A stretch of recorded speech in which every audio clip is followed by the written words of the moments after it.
بسم اللہ الرحمن الرحیم۔ السلام علیکم ورحمۃ اللہ وبرکاتہ۔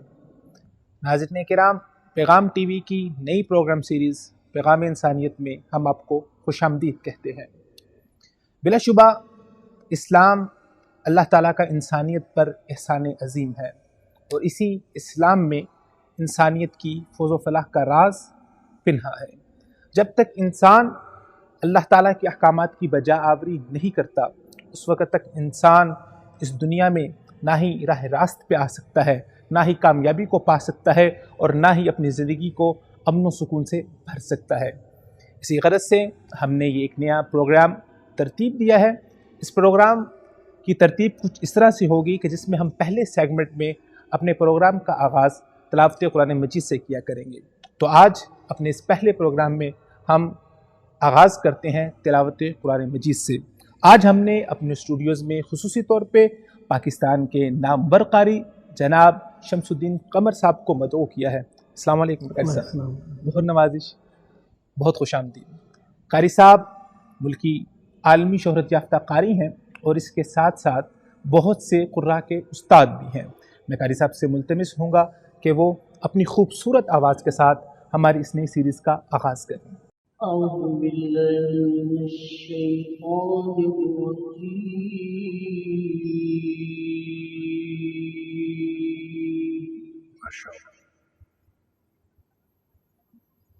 بسم الله الرحمن الرحيم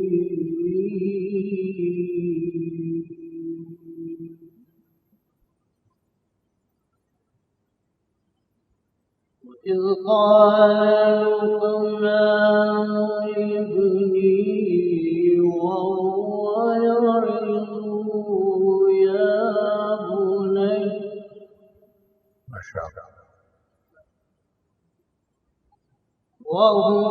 يعظه يا بني لا تشرك بالله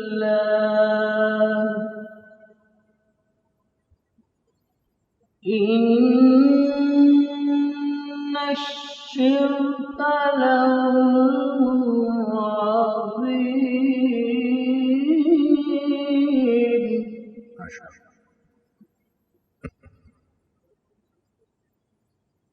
وإذ قال لقمان لابنه وهو يعظه يا بني لا تشرك بالله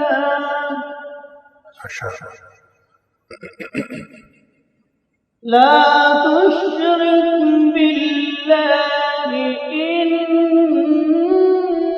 الشرك لظلم عظيم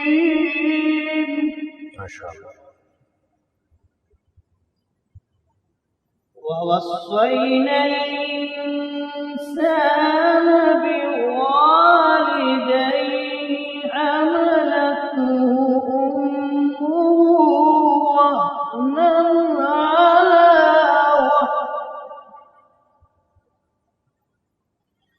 وهنا على وهن وفصاله في عامين أن اشكر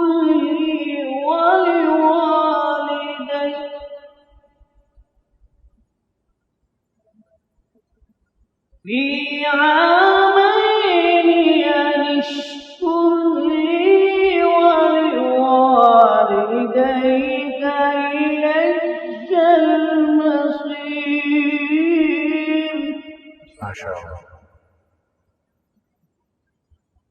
وإن جاهداك على أن تشرك بي ما ليس لك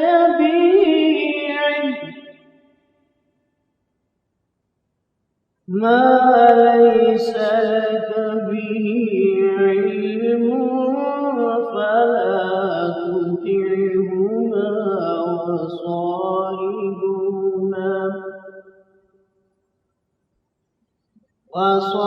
وصاحبهما في الدنيا معروفا واتبع سبيل من أناب إليه ثم إلي مرجعكم فأنبئكم بما كنتم تعملون صدق الله العظيم.